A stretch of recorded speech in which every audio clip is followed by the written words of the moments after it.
Japan one. I thought it was a very, very close fight. You know, I had a bit of an argument with the Cubans because they thought, if we got the decision, I don't think it would have been a bad decision, but hand on heart, thought we lost the last round to probably lose the fight. 7-5 is how I scored it. 8-4, yeah, I think maybe I thought 118, 110 is a disgrace, but I don't see how you can, and you know, because it's so wide. A lot of people thought it was clearly red. If you know boxing, you can't possibly score. Like if you watch the fight, you can't just have a guy coming forward, throwing shots, landing on the gloves and around the back, and just scoring all the time. But sometimes in a close round, it was the output of Raymond Muratalla that in my opinion, won in the fight. Andy won. You know, I thought he won 5 rounds, but you know, it wasn't enough. But probably needed to do a little bit more in terms of output. But you know, the danger going into this fight was a little bit of experience, and you know, Bozy said that he doesn't think he was, you know, he feels like he had as much experience as Muratalla, but he knows professional fighters, 23 of them. I thought Muratalla was really impressive tonight.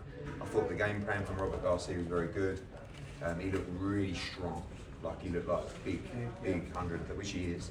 And Andy's probably, you know, I think he may move to 130 because he makes the weight very, very easily. And when you're up against a big, strong 135 pounder, sometimes that pressure can you know, give you problems. What did Andy tell you in the locker room? Just then? Yeah. Nothing really. He's obviously devastated, you know, but I think he felt it was a very, very close fight, which it was. But you know, I said to him, and I think on the whole, most people thought that Muratalla edged the fight, and I think he feels like he could have done much better.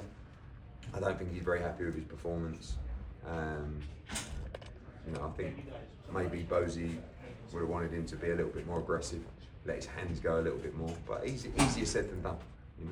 Eddie, you know, Raymond said repeatedly heading into the fight, he thought this fight was too soon for Andy. In retrospect, was he right about that? I mean, you know, some you could say too soon, or you could say just wasn't good enough on the night. I mean, that's sport. So the latter is he wasn't good enough on the night. We know that for fact. Probably now moving forward, it will tell us if it was too early, because the next performance and the one after that, we'll see how much he's learned from tonight. And the answer is he would have learned a lot from tonight.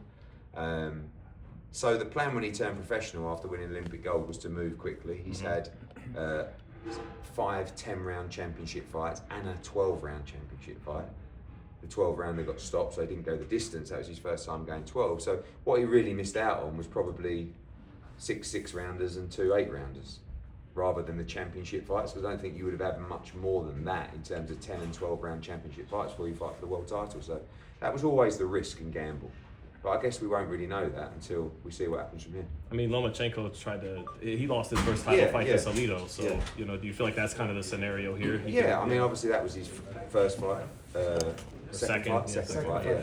So you know, it's similar, and Lomachenko got better and better and better. And I think Andy will as well. You won't put him into another, because Lomachenko lost his Salido, and put him into a title fight against Gary Russell and he won. Yeah, I think that he'll move down potentially to 130, and whether he wants to do that at the moment, the way he's feeling. But you know, I think that's a lot of the discussion going into his fight. He doesn't cut weight to make 135. So when you see the size difference in there, it does make you think. But Muratalla is a bit of a freak at 135. I think they're going to be saying that's going to be his last fight potentially at 135. So, you know, we'll see.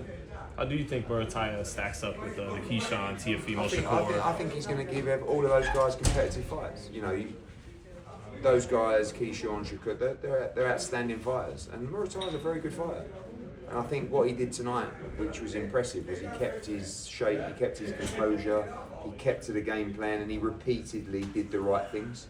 Even like in a couple of rounds that he lost, he came back and he did more in the next round. And you know, I think, like I said, I thought he edged a close fight. Thanks, Eddie.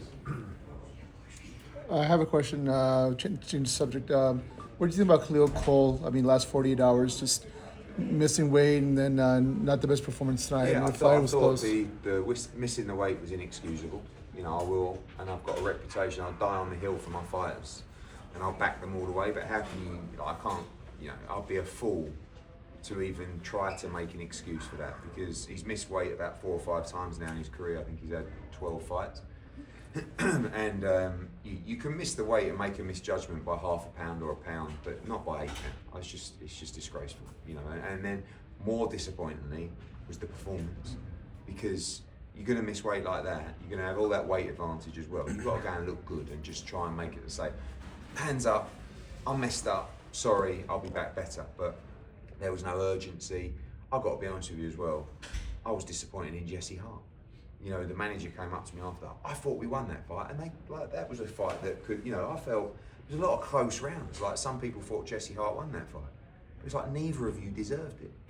Like I must get 30 messages a day from fighters who would give their left testicle to get an opportunity like that, right? Co-main event, right? Las Vegas, live around the world, and you want to come in 8 pound over. Like, that's not for us, you know. So we'll have to get together and see what's next. Eddie, I wanted to ask you a question. Could you give us an update on what's going on with Anthony Joshua based off the incident that happened, and how's he doing? And is there any validity to him being retired? No, I mean, definitely not. There's also been no discussions about him fighting again. It's not really the time yet. I think, you know, I was with him last weekend. Just good to see him. He's recovering physically, definitely emotionally and spiritually and all those things as well. And, you know, he lost his 2 best friends and 2 guys that were in camp with him for every second of the day, really. You know, it's he's a strong man, mentally very strong, but you know, you can put on any kind of front you want. I know how much he's hurting, so that's not really been discussed with us yet about his future. I don't know if he'll fight again. My gut feeling is I think he will, but it's down to him to start that conversation, because I feel like it's not the place to sort of, you know, start asking yet until he's had a chance to heal. And, you know, he's got a lot on his mind and wants to also make sure that the families are okay of Cena and Lats, and obviously that they're remembered as well. Eddie, quick question. Congrats on the Dalton Smith victory.